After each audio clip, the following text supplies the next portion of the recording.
Você está no Pode Ler e Escrever, o podcast literário. Por aqui, conversamos com escritores, profissionais do livro, produtores de conteúdo e amantes da literatura. Chega mais e aprenda com a gente. Olá pessoas, está começando mais um episódio aqui do Pode Ler e Escrever. Eu sou o Juliano e a nossa convidada, ela é formada em comunicação social. E a Babi Sete, que está aqui com a gente hoje, ela é reconhecida por ser uma das pioneiras no gênero de romance de época aqui no Brasil. Já publicou diversos livros e está com um novo lançamento, que é o Beijo da Neve. Babi, como que você está? Tudo bem? Seja bem-vinda. Oi, Juliano. Obrigada pelo convite. Oi, gente, todo mundo que está aí assistindo e ouvindo. Prazer estar aqui com vocês. Que bom. Tenho certeza que vai ser uma conversa bem legal. E, bom, como eu falei brevemente aqui, né, o Beijo da Neve não é o seu primeiro livro, você já tem uma carreira literária bem extensa, de grande assim, reconhecimento, isso é bem legal, mas o escritor ele sempre passa por evoluções, né? Às vezes a gente pega o nosso primeiro livro, a gente vê o tanto que a gente muda, né, na escrita, às vezes em temáticas. Como que você descreveria assim, essa sua evolução desde o seu primeiro livro? Qual foi o seu primeiro livro? Por que você começou a escrever até os dias de hoje? Eu sempre amei escrever, sempre, desde criança.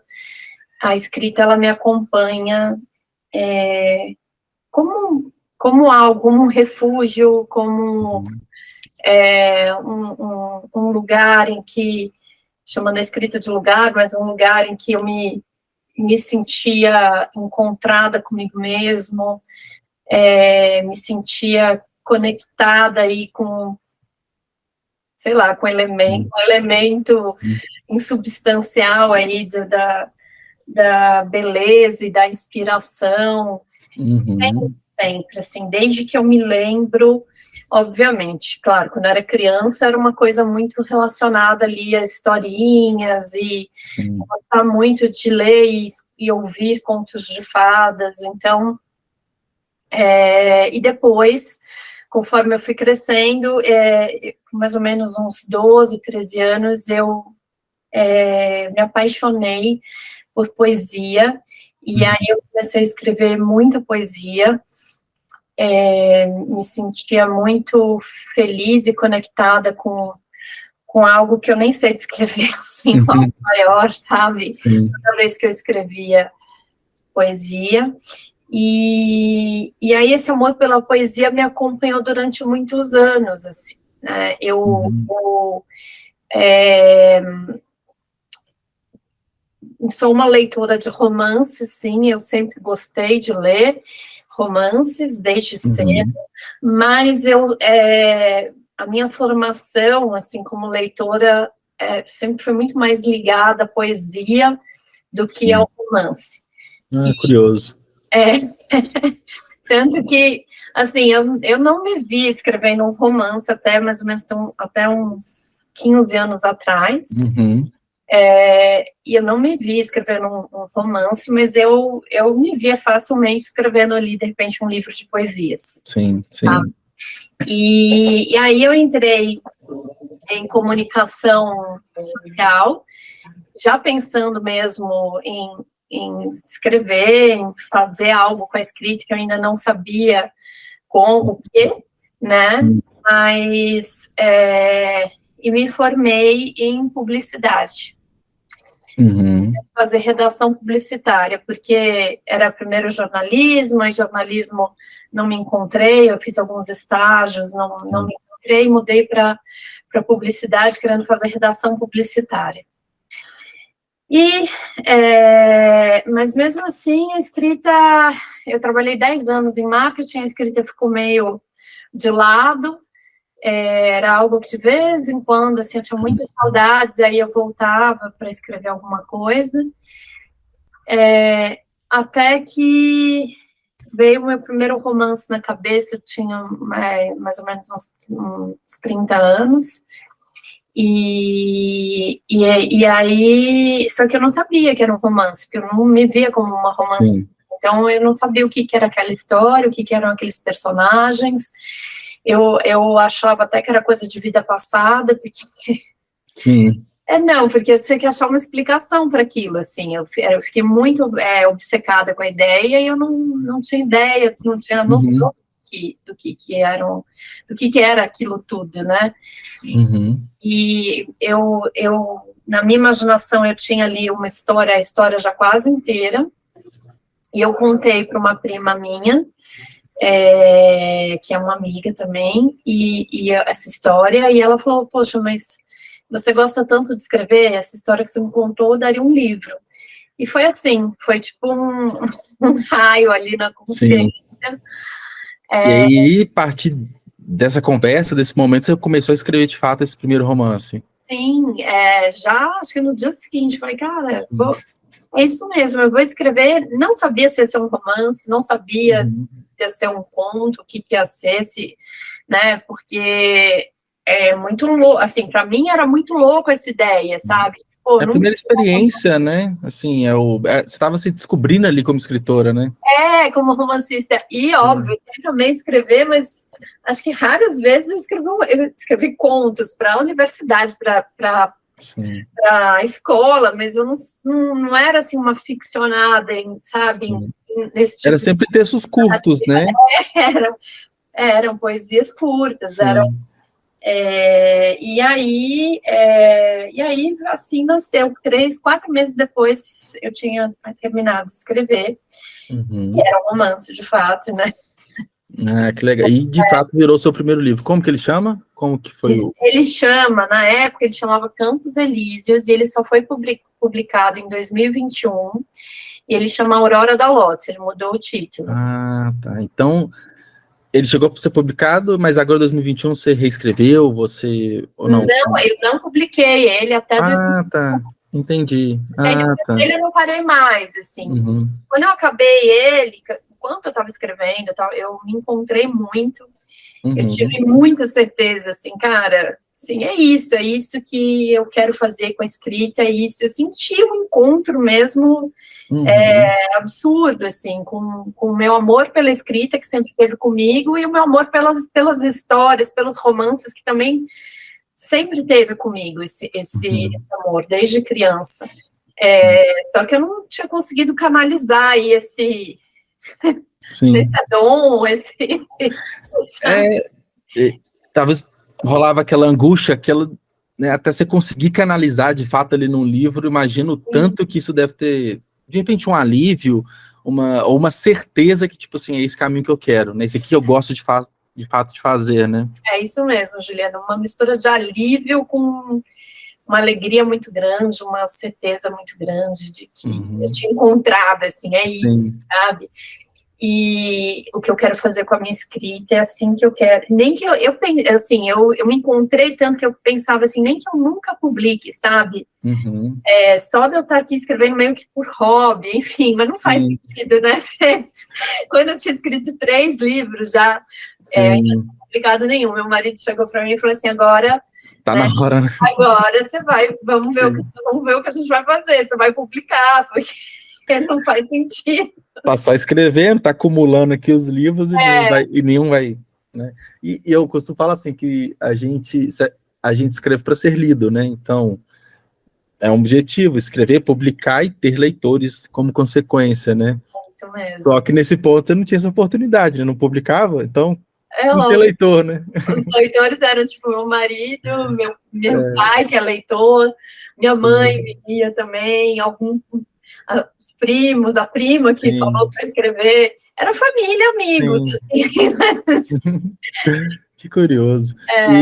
E a poesia, você escrevia poesias também? Você era uma leitora de poesias, naturalmente você escrevia ali também? Tinha algum rascunho que poderia virar um livro, ou não chegou a esse ponto? Chegou, eu cheguei a ter, com uns 15, 16 anos, eu tinha uma pasta de poesias bem grande. Que legal. E essa pasta se perdeu. E era tudo à mão, né? Então não tem um backup, né? Não tinha um backup. Nossa. Mas é muito louco, porque como eu escrevia muito para mim, né? Inclusive as poesias, eu óbvio, fiquei triste, falei, poxa, perdeu, que droga, não sei o quê. Mas acho que eu lamento mais hoje, assim, com o passar dos anos, do que na época, assim, tudo bem, paciência. Mas de repente seria curioso hoje ver qual que era a sua poesia, que é muito a cabeça do adolescente ali, né? Todos os anseios da época, como que seria ler hoje, né? Anos depois. Nossa, né? Exatamente. Eu fico muito curiosa. Nem tanto para publicar, assim, quem sabe, mas muito curiosa para lembrar. Quem era a Babi da época, né? Na cabeça, qual que era a inspiração e quais eram as inquietações, porque a poesia também puxa muito, né? Demais. Inquietação e um ponto interessante que é a questão dos romances de época, né? Eu falei até que na mini biografia você também se coloca como uma das pioneiras, né? Aqui no Brasil. Contextualiza aqui pra gente, né, para os nossos ouvintes, o que de fato é um romance de época, quais eram as características que a história tem que ter, e quem te inspirou, né? Quais são suas inspirações para você colocar nas suas histórias também? Eu sempre amei romance de época, desde criança, então, para mim, eu estava dentro ali do universo de histórias que eu sempre amei ler e amava assistir enquanto criança, enquanto adolescente, Romeu e Julieta, e Cici, e O Vento Levou, e entre outros romances, novelas de época que a Globo... Sim, a Globo sempre tinha, né? Todo ano tinha uma novela de época, verdade. Eu amava. Então, e Jane Austen também sempre amei, amava os livros, depois as adaptações, e ali, quando eu comecei, porque assim, eu tive alguns encontros com a leitura, né, porque eu acho que todo mundo que gosta muito de escrever, eu não sei se necessariamente, mas eu acredito que seja uma coisa que vem junto, né? Eu não sei se tem... acho que é automático, né? Primeiro, você é um grande leitor, você lê, chega num ponto que você não consegue só ler, você tem que escrever, você tem que ir além da leitura. Né? Eu acho que é uma coisa alimentando a outra ali, né? Sim, exato. E aí, mas eu passei por alguns encontros com a escrita, então com a leitura, né? Eu passei uma fase em que eu lia muitos romances, e eu gostava muito dos romances de época ali na escola, e depois eu passei uma fase em que eu não lia romance nenhum, mesmo na escola, que eu lia muita poesia, e aí depois, na vida adulta, eu continuei lendo, mas eu não era uma leitora voraz, eu era uma leitora ocasional, assim. Então, grandes sucessos, grandes best-sellers, livros que as pessoas, que de repente alguém, meu pai, ou alguém, um amigo, ou uma amiga falava muito bem, eu ficava curiosa, mas eu não era uma leitora voraz. E ali, eu fiz, eu não vou dizer o caminho inverso, porque a escrita e a leitura sempre caminharam comigo, mas... quando eu escrevi meu primeiro romance, eu estava numa fase em que eu não lia muitos romances, eu não era uma leitora voraz de romances. Sim. E o primeiro livro, quando eu acabei de escrever meu primeiro romance, o primeiro livro que eu peguei foi um romance de época. E foi muito, sim, foi logo que eu estava assim, ou terminando, ou eu tinha acabado de terminar, e eu fui numa livraria, e aí eu fui ali na seção de romances. E sabe, eu tenho certeza que o livro escolhe a gente, mas esse livro em específico, assim, especificamente esse romance, quando eu peguei ele, veio uma voz assim, esse livro vai mudar a tua vida. E foi muito louco, porque foi isso que aconteceu, assim, porque o meu primeiro romance é um romance mais histórico do que de época, porque eles passam antigo, ele é baseado, tem muitas coisas históricas ali, tem uma atualização histórica grande.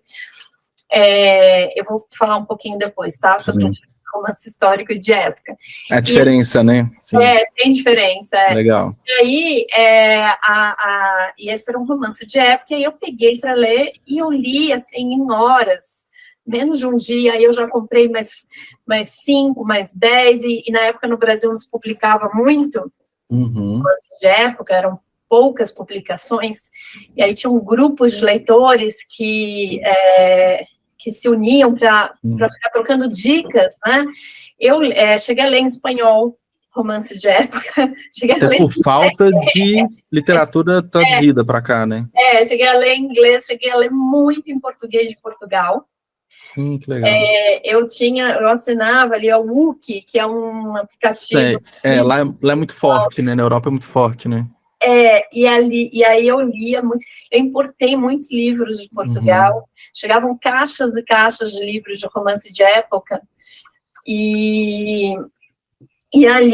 só que eu me formei leitora de romances de época mais contemporâneos, porque eu já tinha lido bastante os clássicos.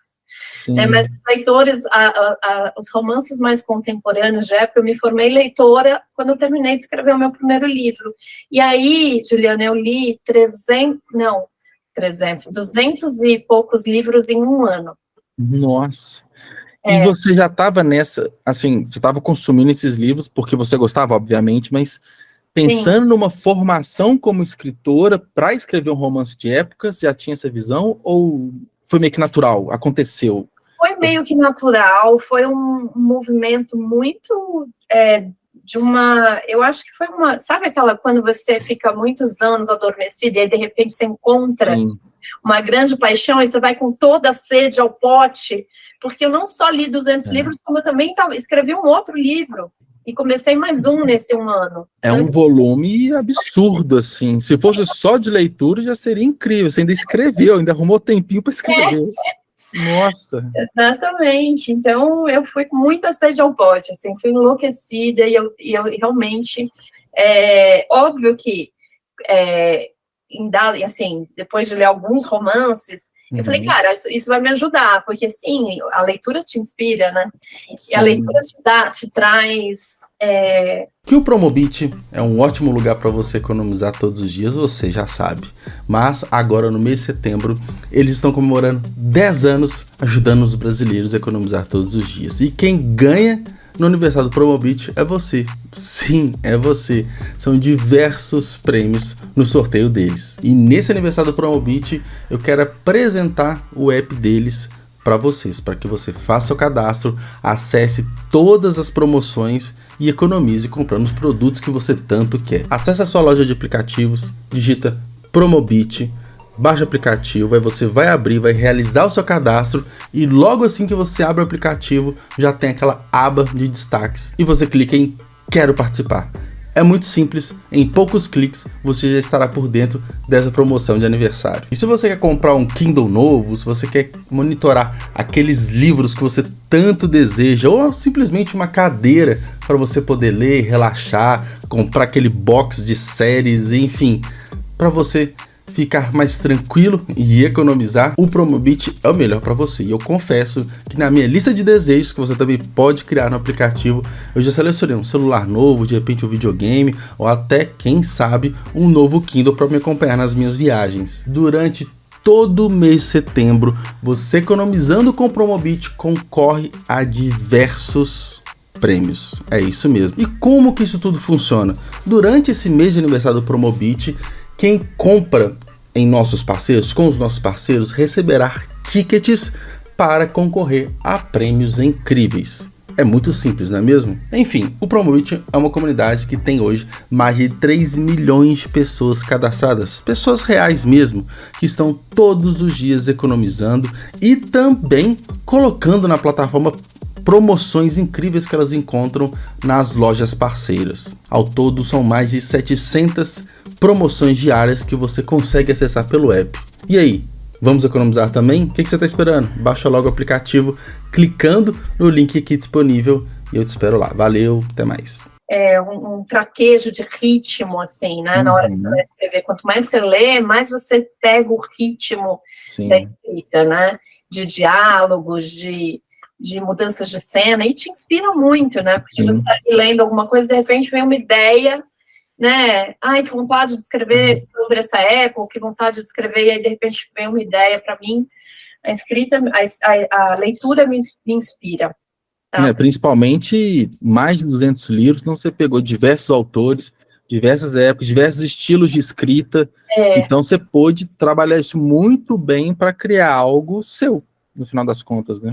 Exatamente. Ali, e aí eu terminei de escrever meu segundo romance, que também é um romance histórico, se passa na Pérsia Antiga.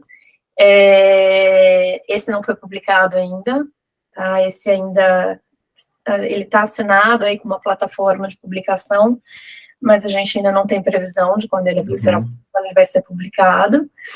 E é isso, e aí não parei mais. Sim. E esse livro que você estava escrevendo, você publicou nessa época, qual que foi? Qual que é o nome dele? O primeiro livro que eu publiquei? Desse ano que você leu 200 e tantos romances de época, aí você também escreveu, qual que foi esse livro? Foi O Azul da Pérsia, que foi o segundo. Tá, isso que você acabou de falar, né? Que ele é um romance histórico, não de época. É um romance histórico também. E a diferença? A diferença é que o romance histórico, ele vai trazer personagens históricos, né? E vai trazer uma contextualização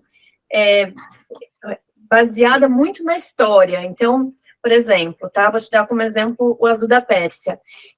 Eu peguei ali Dario, primeiro, que foi um imperador persa, e ali eu estudei muito da vida do Dario, da época, como funcionava a política, como funcionava a religião, e eu escrevi sobre o Dario, né? Então isso é um romance histórico. É romanceado? Sim, porque ninguém sabe de fato. Tem muitos elementos ali de ficção, histórias criadas, mas a base... A base é histórica, né? E você vai trazer, por exemplo, tem escritores que escrevem sobre a vida de Cleópatra, então isso é um romance histórico, né? Ou sobre a vida de Nero, sei lá, sobre o Império Romano, e ali pegam personagens famosos, né, pessoas famosas do Império Romano, e escrevem sobre elas, tal. O romance de época, ele tem que ter um mínimo de coerência histórica, né? Mas ele não precisa ser, assim, ele vai trazer só personagens fictícios. Tá. Ele não vai incluir na trama personagens reais. E naturalmente não se passa nos dias atuais também. Não se passa nos dias atuais. Aí tem gente que fala que a partir de 1900, que até, sei lá, 1930 seria um romance de época, e depois já, ou 40, depois já é considerado já um romance mais contemporâneo. E aí acho que varia um pouco de autor para autor, né? Não conceito rígido nesse ponto, né? Exatamente. Eu para mim, se eu sentar para escrever um romance de 1950, vai ser eu considero um romance de época, né? Até porque a gente está avançando, né? A gente está avançando no tempo, né? Então a gente permite aproximar um pouco mais, não só nos anos 30, mas anos 50, então faz sentido. E um ponto interessante que você falou mais cedo, né? Quando se fala romance de época, me vem muito as novelas da Globo, né? Que talvez seja uma forma da pessoa imaginar o que seria pegar alguma novela famosa, assim, aquela representação, pega muito do Brasil colonial, muitas vezes, né, talvez um pouquinho mais à frente também, então, na minha cabeça, tá mais ou menos assim. A gente também tem muita essa representação europeia também, né, no início dos anos 1900, também é muito claro, assim, na nossa mente, né. No nosso imaginário, né. Exato. Até, assim, no Brasil, então, aí você pensa em aula de histórias, aulas de histórias, né? Pega as fazendas, né? O interior. Eu tenho um livro que se passa no Brasil em 1905, e vai falar da imigração italiana. Já existiu há alguns anos, mas eu acho que foi uma das fases mais importantes ali, de 1900, 1910 até né? Aí, até 1950, acho que ainda vem italiano, bastante italiano. Sim. Então acaba que o romance de época você pega alguns elementos, gosto de falar, imigração italiana no início dos anos 1900, e ali você cria toda a sua ficção em cima, só uns pontos, só para ter uma referência mínima. Histórica. Sim. Exatamente, mas o romance de época ele não vai trazer nenhum, ou pode até trazer um ou outro personagem, uma personalidade da história, sim, mas ela não, você não vai narrar a história desse personagem, dessa pessoa que existiu de fato. Né? Não, dá para ver, agora você explicando, dá para ver muito claramente assim, a diferença entre os dois, né? Sim. E aí você tem vários livros publicados, eu não sei se eu tô no melhor, eu tô com uma outra tela aqui, não sei se é o melhor canal, eu tô na página da Amazon aqui, coloquei o seu nome, tem vários livros ali publicados,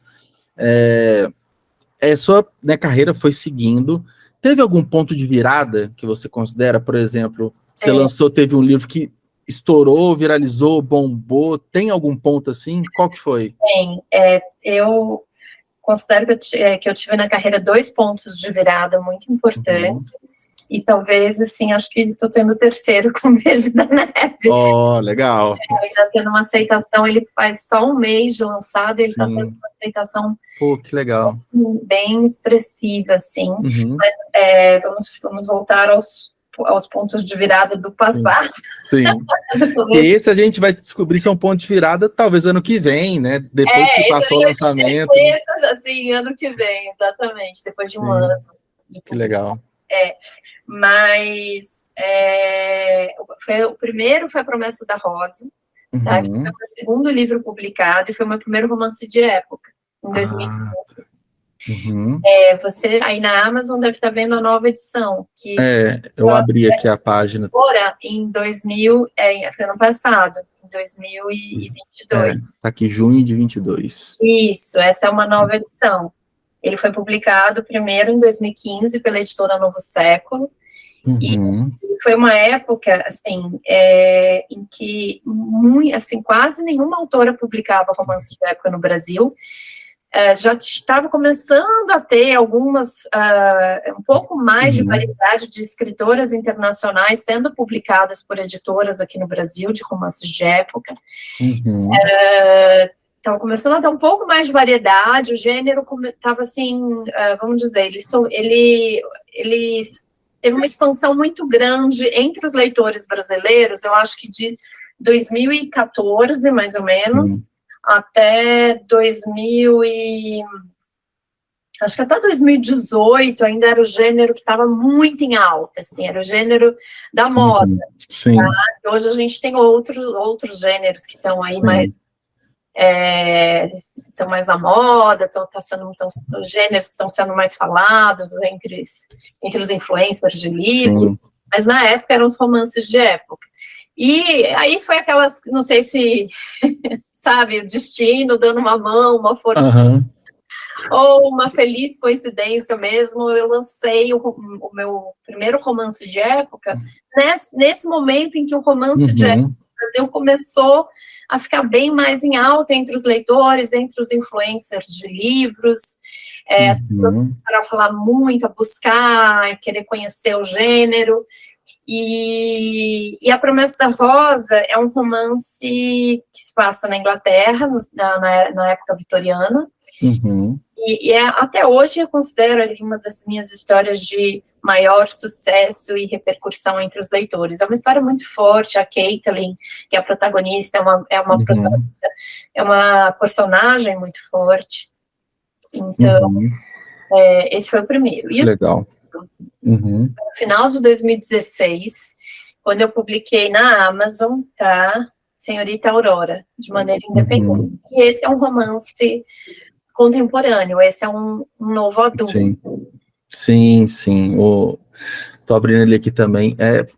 Tomando como base, pelo menos as avaliações da Amazon, Senhorita Aurora, ele é o maior de todos, e depois A Promessa da Rosa, né? Milhares de avaliações, bem legal.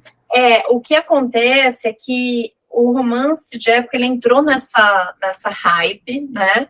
Aí tempo, mas o romance contemporâneo, ele sempre teve uma aceitação, não sei se melhor, né? Não é melhor, mas ele sempre, ele é um gênero mais fácil de ser consumido, sempre foi. Tem um público maior, de uma forma geral, né? Com certeza, é isso. Uhum.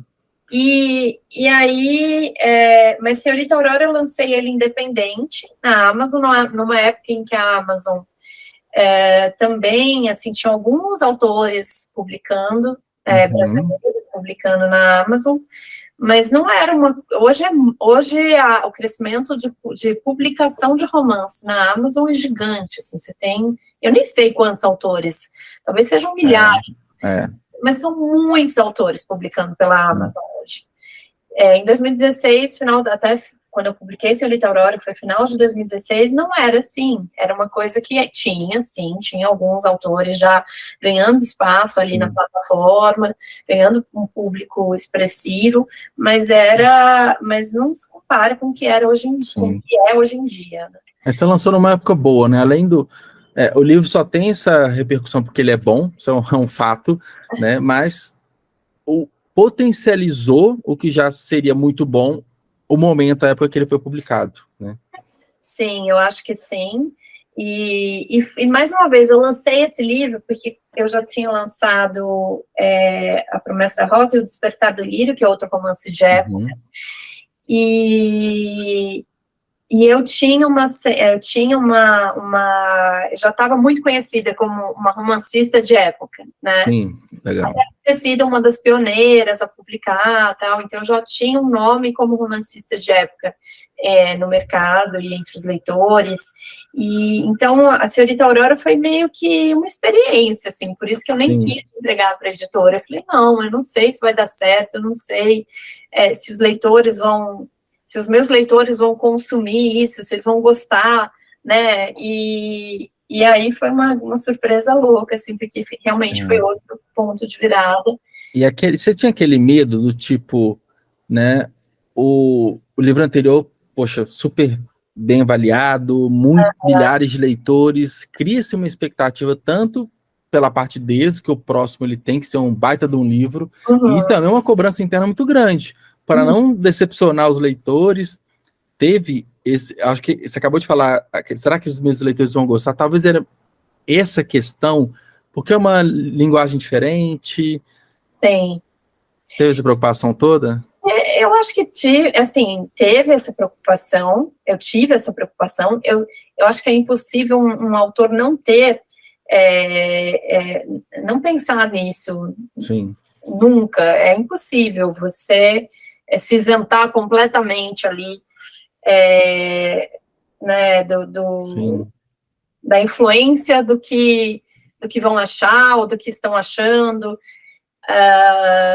Eu tento me isentar o máximo possível enquanto eu estou escrevendo, porque aí sim eu acho que você consegue ser mais verdadeira ali e não se deixar ser influenciada pelo que, tipo assim, você escrever algo que as pessoas vão gostar com certeza, talvez você perca um pouco da sua autenticidade ali, se deixar levar, né? Até porque, Juliano, 10 anos depois, 10 livros publicados, eu tenho uma certeza só, a gente não sabe nada. Às vezes, assim, é muito louco, porque às vezes eu estou escrevendo um livro, eu falo, não, esse livro vai ser, tenho certeza que vai agradar muito, vai falar muito com o meu público, e de repente é um livro que não fala, assim, que fala, mas não é um livro que, nossa, que foi que teve uma aceitação extraordinária, vamos dizer assim, ou acima da média. E o muito louco é que, como eu já estou há 10 anos publicando, eu tenho um grupo de leitores no WhatsApp, com mais de 300 leitores, que são leitores que me acompanham ali mais de perto, e desses 300 leitores, tem alguns ali que são muito próximos, ficaram próximos, assim. Então, leitores betas, e que são aqueles leitores que vão ler o texto antes de ele ser publicado. E ali, às vezes, acontece de eu estar escrevendo, eu pensar numa determinada pessoa, nossa, essa pessoa, a cara dela, esse livro. e ela lê e tipo, ai, é legal, mas não é o livro que é a cara dela, sabe? Do seu jeito. Então, é uma incógnita. O que vai acontecer com o livro depois que ele... por mais que você tenha uma experiência bem relevante, vários livros publicados, cada novo livro é esse desafio, né? Sim, sempre. E é impossível se isentar totalmente, nunca pensar nisso, ou nunca pensar, nossa, será que isso vai agradar? Porque faz parte do processo de escrever e depois publicar, né? Quando você publica, você está ali, a obra não é mais sua, ela é do mundo. Você colocou lá e vamos só acompanhar depois, mas você já perdeu o controle, naturalmente. Eu fiz uma analogia uma vez que eu acho que pode parecer um pouco exagerado. Não sei, você escreve, Juliano? Sim, escrevo. E você escreve romance? Também, sim. Então você vai entender bem, porque a gente cria um vínculo muito grande ali com o universo, com os personagens, com a história. São vínculos gigantes. Às vezes tem histórias que você fica ali 1 ano trabalhando, meses e meses, todos os dias, horas por dia, e de repente você parece que cria até uma intimidade com esses personagens, como se eles fossem... Você se confunde ali, né? Como se eles fossem mais do que melhores amigos até, né? Como se eles fizessem uma parte de você, mas de um jeito que você sabe que não é você, e ao mesmo tempo, que é criação, né? Então, eu uma vez fiz uma analogia, voltando à analogia, eu fiz uma analogia que é como que os livros são filhos de letras, né? São como filhos de letras. E na hora que você publica, é igual, assim, é parecido com o momento em que um filho seu está saindo de casa para casar, ou para ir para a faculdade, ou para o estado, em outro, sei lá, país. E é óbvio que vai ter ali você vai cortar ali totalmente o cordão umbilical, né? Você não vai mais ver aqueles personagens todos os dias, você não vai mais estar com eles não vão mais conversar com vocês, e com você todos os dias, mas eles vão ser do mundo, né? E você só acompanha a distância, né? Você só acompanha o caminho que ele está seguindo, né? Você pode mandar saudades, pegar o livro, abrir, ler um pouco depois que ele foi publicado, depois fechar de novo, escrever um spin-off que se passa no mesmo universo daquela história, mas o fato é que ele foi para o mundo, e na hora que o livro vai para o mundo, é uma incógnita, sempre vai ser. Mas eu acho que isso é muito gostoso, assim, porque é muito imprevisível. Aí dá aquela ansiedade, aquela dúvida, tipo, lança, e agora, o que vai ser? Se a gente saber trabalhar isso de uma forma positiva, talvez isso alimenta, né? Sempre escrever aquele fator, aquela motivação que a gente tem livro após livro. Eu acho que é legal, porque não é previsível. Então, você lança o livro e já fica aguardando qual vai ser a primeira avaliação, qual vai ser o primeiro feedback, e fica naquilo de esperar uma resposta. É muito legal mesmo. Sim, isso é legal. E é incrível, assim, mesmo as críticas, vamos falar das críticas negativas, que inevitavelmente elas chegam, né, porque... faz parte. Porque faz parte, é impossível agradar todo mundo, mas mesmo elas ensinam, e quando elas são, porque eu já li algumas críticas negativas, bem construtivas, assim, sabe? Poxa, mas se a autora tivesse feito isso, se tivesse acontecido aquilo, e ali serve como uma maneira da gente refletir. Como um estudo também, dependendo, né, para melhorar a escrita, para melhorar algum ponto, né? Refletir para melhorar, exatamente, para falar, nossa, quem sabe, né, se eu tivesse feito isso mesmo, mas eu procuro não ficar entrando, sabe, muito, assim, em sites de avaliação, nada disso. Porque o feedback negativo, assim, por mais que alguns sejam bem contextualizados, às vezes não é legal de ler, e assim, você tem a segurança que você escreve bem, você tem um público leitor fiel, que gosta de você, talvez isso basta, né? E eu acho que o que tem que chegar na gente, chega, né? Sim, sim. Então, eu não fico indo atrás, né? Porque senão você vai achar coisas até... E a gente dá muito mais valor a uma crítica tem do lá que a centenas de avaliações positivas. Mas aquela frasezinha ali... aquela frase te acompanha ali, né? Exatamente. Zumbindo na tua orelha. Não, é melhor não ler mesmo. Mas, Babi, a gente falou muito assim agora, né, falando de avaliações e tudo, mas quem que é o seu público, né? Quem que é o seu público leitor? Você consegue colocar ali numa faixa etária? São mais as meninas, os meninos? Tem mais ou menos um padrão ali de leitor ou varia de livro para livro? Eu acho que varia de livro para livro, né? Por exemplo, Senhorita Aurora e agora O Beijo da Neve são livros mais jovens.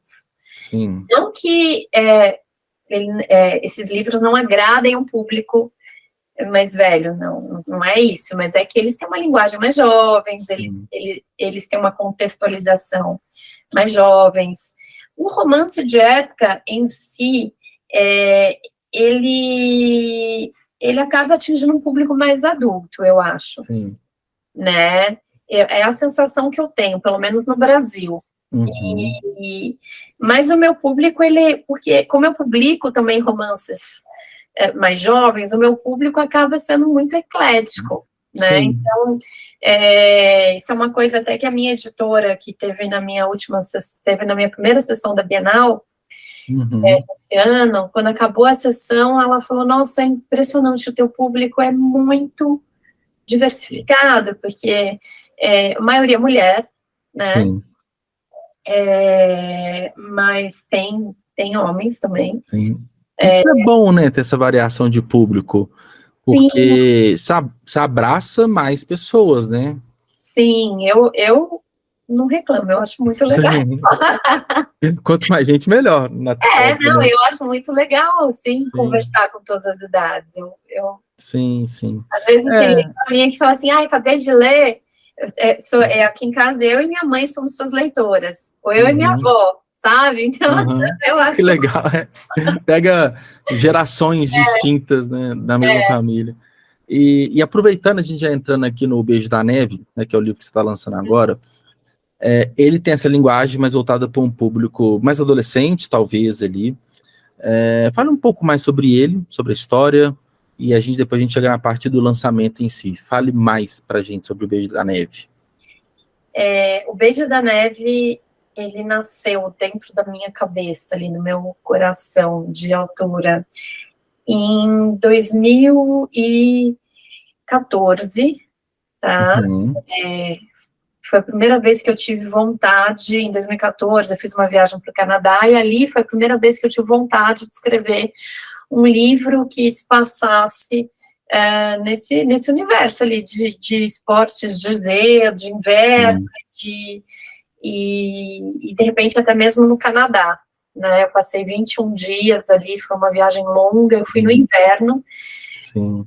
Porque, não sei... Deu para respirar um pouquinho ali, né, do ambiente, do frio. Nossa, que frio, cara. Imagino, neve, é só ser neve. E Canadá já é lá em cima, né, com neve, então. E foi um inverno bem rigoroso, assim, então eu vivi o inverno, a experiência do inverno no Canadá, acho que é o máximo. Peguei menos 35 graus. Nossa. Bem frio. Bem frio. Mas foi muito, muito, muito enriquecedor e eu já escrevia, né? Foi final de 2014, a viagem foi final de 2013, início de 2014. Eu ainda não publicava, mas eu já escrevia, então eu tinha muita vontade, né? Então ali nasceu, acho que ali foi plantada a sementinha do Beijo da Neve, tá? Aí depois passaram-se ali os anos, tal, eu esqueci a história de escrever no Canadá, até 2019, começo de 2020, antes da pandemia, bem comecinho, em janeiro, a gente fez uma outra viagem, aí dessa vez para Disney, e aí a gente viu ali na Disney um show da Frozen, e eu adoro contos de fadas, né, eu sou muito fã. Eu viro criança na Disney de novo. Eu amo esse universo. Não, mas não tem como, né? Eu também já fui na Disney, a gente pisa lá, principalmente no Magic Kingdom, não tem como, né? A gente volta com criança, né? E volta, e a Disney, ela tinha, pelo menos para mim, ela entra num lugar, assim, desse universo mágico das histórias mesmo, da magia das histórias, da magia do acreditar, né? Porque contar histórias nada mais é do que acreditar numa mentira, vamos dizer assim. Invenção, né? Sim. Era verdade, assim, né? Mas, a princípio é uma invenção, né? E aí eu tava lá e a gente assistiu esse show da Frozen, e aí eu fiquei com muita vontade de escrever um livro sobre patinação no gelo, porque eu sempre amei patinação no gelo também. E aí essa vontade veio a pandemia foi muito louca, assim, né? Acho que para todo mundo. Quase, nossa, assim, hoje que já passou, que realmente passou tem um tempo, eu acho que dá para a gente olhar para trás e refletir de uma forma mais de fora da situação, assim, exato. Né? Dos danos até mesmo não só dos danos piores, né, que são os danos que foram as perdas, né, mas danos psicológicos que o que fica, né, o período trouxe aí, né, para muita gente. E eu, como já trabalhava de casa, para mim, assim, teve muita gente que não trabalhava de casa e que aí, de repente, chegou em casa e falou, nossa, que eu me concentro, tenho o meu espaço, eu consigo render mais. E tiveram autores que acho que não sentiram dificuldade em continuar criando. Para mim, a pandemia, acho que pelo clima em si, eu parei, assim, eu não consegui criar nada novo. Então, foi um período que eu me dediquei a pegar as histórias já escritas e não publicadas e trabalhar nela. Por isso que veio Meia Noite de Evelyn, eu acabei de escrever em 2019, publiquei em 2020, que já era pandemia, depois veio em 2021 a Aurora da Lotus, que é um livro, que foi o primeiro livro que eu escrevi do Egito Antigo, e que eu reescrevi. Você falou mais lá atrás no começo, entendi. Eu trabalhei no Azul da Pérsia também, que é um outro romance do... É uma coisa boa você ter ali na gaveta algumas histórias guardadas, que, né, facilitou nesse período complicado de pegar algo praticamente pronto. Não ficar parado. Não ficar parado. Mas eu fiquei 3 anos quase sem criar nada novo. Ficar revisitando os romances antigos, até porque depois eu republiquei a Promessa da Rosa, então eu trabalhei muito tempo na Promessa da Rosa de novo. E aí, 3 anos depois, quase, 2 anos e meio a 3, sem escrever nada novo, eu tava com uma sensação de, cara, assim... E agora? Eu preciso de algo, né? Tem que voltar, né? Será que eu consigo, sabe? E aí, no início, quando foi? Deixa eu pensar, início desse ano? Não, final do ano passado, eu fiz uma pesquisa nas minhas redes, perguntando que livro que eles gostariam, que tema que eles gostariam que eu abordasse, né? Balé, novamente, porque Senhorita Aurora se passa no universo do balé, ou patinação no gelo. E eu queria muito que ganhasse patinação no gelo. Eu falei da viagem, do Canadá, enfim. Só que eu achava que ia ganhar balé, porque a Senhorita Aurora é um dos meus maiores sucessos, e eu achei que as pessoas iam vincular, assim, o balé, a Senhorita Aurora, e ela vai trazer, de repente, um spin-off de Senhorita Aurora. Eu tinha muita certeza que ia ganhar balé, mas foi o de lavada, a patinação no gelo, sabe? Foi 75%. Oh, que legal. Ainda bem, né? E aí, junto com isso, assim, eu fiz a pesquisa e, assim, pouco depois, minha gente chegou para mim e falou assim, Babi, a gente fechou o teu livro ano que vem com a editora, mas você precisa entregar ele até, a gente estava no final do ano, começo de dezembro, até janeiro, início de fevereiro. Meio de fevereiro, ou seja, 2 meses, né? Bem corrido, né? E eu falei, cara, tá bom, vou tentar, não sei se vou conseguir, mas eu vou tentar, né? Sim. Eu tava 3 anos sem criar. Sim, então é meio que uma retomada, né? E escrever em 2 meses? Não, e outra, não é um livro pequeno, é um livro de 400 páginas, né? Tipo, mais de quase 500 páginas. 380, acho quase 400. Não é um conto, né? É um baita do romance, né? Para 2 meses. Né? Nossa. E aí deu certo. E, assim, a Nina, que é a protagonista do Beijo da Neve, ela tá há 3 anos sem patinar também. Então você conseguiu fazer uma conexão ali com a sua realidade sem escrever, que é seu ofício, e o ofício dela é a patinação. E ela é por motivos familiares, que ela tá há 3 anos sem patinar, mas quando ela volta, os movimentos que eram super naturais, alguns saltos que ela executava com super facilidade, de repente não são mais tão fáceis, assim. Uhum. E aí eu sinto que a Nina, ela me pegou, assim, pela mão, e ela foi junto comigo. E ela... Que legal. Eu até me emociono, porque foram muitos anos sem criar nada novo. E alguns personagens, eles... eu falei que era um mundo de invenção, né? Mas pode parecer mais real do que isso, a gente chorar, por essa conexão que a gente faz, né? E da mesma forma que tem pessoas que marcam a nossa vida, às vezes ela tá ali durante uma semana, um mês, mas é naquele mês que ela tá ali e ela te marca para você levar pro resto da vida. Acho que a literatura ela é tão rica nesse ponto que ela também tem essa capacidade de algo inventado, de colocar numa conexão e, assim, talvez uma superação, depois uma validação, você se validando ainda mais como escritor. Tipo, eu criei, depois desse ato de 3 anos, são várias camadas ali de conexão diferente. De tudo, e a Nina representa isso, né? Tudo isso, né? A Nina representa. Que legal.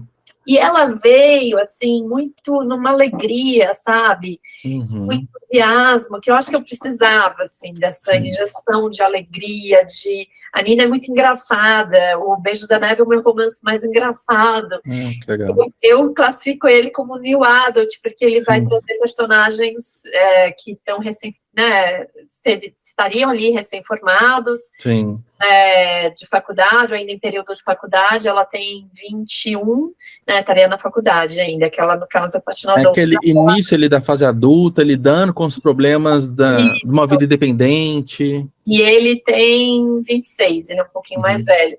Mas, um pouquinho mais velho, um menino da 26. Não, mas enfim, tão jovem quanto ela. Mas enfim, e aí eu classifico ele como New Adult. Normalmente, New Adult vai abordar ali questões mais dramáticas, mais problemas ali reais, né? Que são questionamentos profissionais, relacionamentos um pouco mais maduros. E problemas ali talvez um pouco mais difíceis. Então, quando você fala em New Adult, normalmente são livros que trazem ali uma problemática dos personagens, ou de um dos personagens principais, né? Forte ali. Então, aborda questões bem sérias e atuais, como, de repente, ansiedade. E o Beijo da Neve, ele traz, ele não vai falar de ansiedade, mas ele vai trazer questões bem atuais e importantes. Ele vai trazer ali, só que ele vai trazer, não sei se você vai perguntar isso ainda, mas ele vai abordar, deve, né? Já vamos emendar o assunto. Ele vai trazer questões LGBTs, ele vai trazer questões de cyberbullying, ele vai ter uma dose de drama, mas as pessoas classificam ele como comédia romântica. Aquela coisa, tem que colocar numa prateleira na livraria, coloca na comédia romântica, mas é muito mais que isso, né? E os leitores estão classificando ele. Não, uma comédia romântica, sua primeira comédia romântica, porque ele é um livro muito engraçado, a Nina é muito engraçada. Então ele trata desses problemas que eles são reais, que existem, igual você falou do cyberbullying, a questão da aceitação, a questão, né, de todos esses dramas pessoais que o jovem enfrenta, mas de uma forma leve, de uma forma com um certo humor ali, né? Sim, com bastante humor. E os meus livros, eles têm, sim, traços de humor, sempre tem cenas engraçadas, mas esse, eu me diverti muito escrevendo, e os retornos São Que fabulosos. você falou que provavelmente vai ser mais um ponto de virada na sua carreira literária, né? Eu acredito que sim. E que veio num ótimo momento, né? Você falou toda a questão desse ato, né, de criação. Então, já com esse primeiro livro, após esse período, ele já ter chegado assim com... Pô, tem o que? Um mês, menos de um mês que foi lançado, alguma coisa assim? E você já está tendo essa percepção, é bem provável que ele, de fato, alcançará o nível, assim, pelo menos de tamanho de público dos outros livros de maior sucesso, né? Eu acredito que sim. Ah, que legal. E o lançamento em si, quando que foi? Foi por agora mesmo? Como que tá sua cabeça, assim? A gente falou um pouquinho, o Sim. público já tá dando essa resposta, mas e para você, como que tá esse momento? Os lançamentos, os primeiros lançamentos, eventos de lançamentos foram na Bienal. Isso, você até citou aqui rapidamente, né? Sim. No final de semana passado, retrasado, em São Paulo. Uhum. E o contato com o público é sempre, eu acho muito maravilhoso, assim, em época de lançamento, às vezes eu me isento um pouco, sabe, de redes sociais, tudo, e eu procuro entrar menos, assim, não é que eu não entre, né, mas eu procuro entrar um pouco menos. Só que esse romance está sendo diferente até nisso, assim, porque eu acho que ele é tão leve, sabe, os retornos têm sido tão positivos. Que bom. Nesse sentido. É o carinho que você precisava, né? A Nina trouxe isso, sabe, ela trouxe isso, foi um grande presente mesmo. Que legal. História, esses personagens. E eu tô muito feliz, eu não poderia acho que eu não teria como estar me sentindo diferente, eu tô muito, muito, muito feliz, muito grata, assim. E você se emocionar, né, sentir isso, mesmo após tantos livros publicados, é maravilhoso, né, você não entrou não tá naquele fluxo, tipo assim, de não ser surpreendida mais, pô, legal, lançou um livro, leitores felizes, beleza, vida que segue, não, ainda consegue te dar essa carga de emoção, de satisfação, isso é muito bom, mesmo depois de tantos livros, né, dá uma renovada boa, né. Com certeza, com certeza. Será que um dia é diferente? Não sei, né? Quem sabe se um dia eu chegar ali, que nem Nora Roberts, com 200 livros. Você tá no caminho, é uma questão de tempo, tá no caminho. Mas, por enquanto, é muito como se fosse o primeiro, assim, todo. Isso é bom. Cada livro é um livro diferente. Isso é bom porque você vai se retroalimentando ali e sempre com bons motivos para continuar escrevendo, continuar publicando, né? Sim. E assim, a gente chegando aqui no final do 2023, ainda está muito recente, você falou dos eventos de lançamento, mas já começa a pensar alguma coisa num próximo livro, em algum outro projeto literário? Como que tá para ano que vem? Já estou com várias ideias, comecei a escrever já, na verdade, um livro novo. É um romance jovem também, então... Vai ter mais de 2 meses para escrever? Ai, graças a Deus. Ainda bem, né? Não, porque, olha, foi muito legal conseguir, mas foi muito louco. Melhor não repetir, né? Melhor ter mais tempo, né? Tá ótimo. Não, porque, gente, os últimos 20 dias foi uma loucura, né? Foi, tipo, noites em noites e noites em claros, dormindo ali 3 horas por dia. Senão, não ia conseguir. Sim. Não, 2 meses é muito pouco tempo. Muito pouco. Eu não sei, acho que tem autores que talvez tenham uma facilidade maior, trabalhem de outra maneira, mas para mim, meus livros, normalmente, eu levo aí de 4 a 6 meses para Sim. Esse próximo você vai ter um tempinho, e é uma previsão de final do ano que vem, dá um intervalo de um ano, de um para o outro. A previsão acho que é mais final do ano que vem. Sim. Que bom. O bom é que, assim, Beijo da Neve foi o primeiro dessa retomada e, pô, já tá vindo o próximo, e tomara que não tenha mais uma pausa criativa, né? Ai, tomara. Tô bem de pausa, foi muito tempo. Tá bom, né? Vamos voltar agora ao ritmo, né? Não, agora deu. Que outra massa. pausa que venha daqui 10 anos, que nem essa primeira, 17 anos, né? Sim. Bom, Babi, queria agradecer pela conversa, adorei conversar com você, conhecer sua história, mais sobre os seus livros, e espero que você tenha gostado também. E antes de a gente encerrar, para os nossos ouvintes que estão te escutando, qual que é o melhor canal para te acompanhar? É Instagram, enfim, quiser comprar os seus livros, qual que é a melhor forma? O melhor canal, eu sou muito ativa no Instagram, então é o @babia7. Facebook bem menos, né? Acho que hoje é uma rede, não sei, eu não uso mais muito, eu não vejo muitas pessoas que usam, mas eu tenho lá o meu perfil também, @babia7, e TikTok, que é a minha nova aventura agora. Que legal, tá lá também. Que bom. @babia7 também. Digamos que o público do Beijo da Neve tá lá, né? Tá lá. Então você tem que estar lá também, né? Não tem eu tô bem de olho, assim, nessa isso é legal. Nessa rede, eu tô investindo bastante nela, agora a ideia é... Que legal. E bom, é isso, queria agradecer por participar aqui, espero que você tenha gostado também, e sucesso com o lançamento, com os próximos livros, e a gente se vê em breve. Tchau, tchau. Obrigada. Beijo, adorei. Beijo. Tchau. Tchau.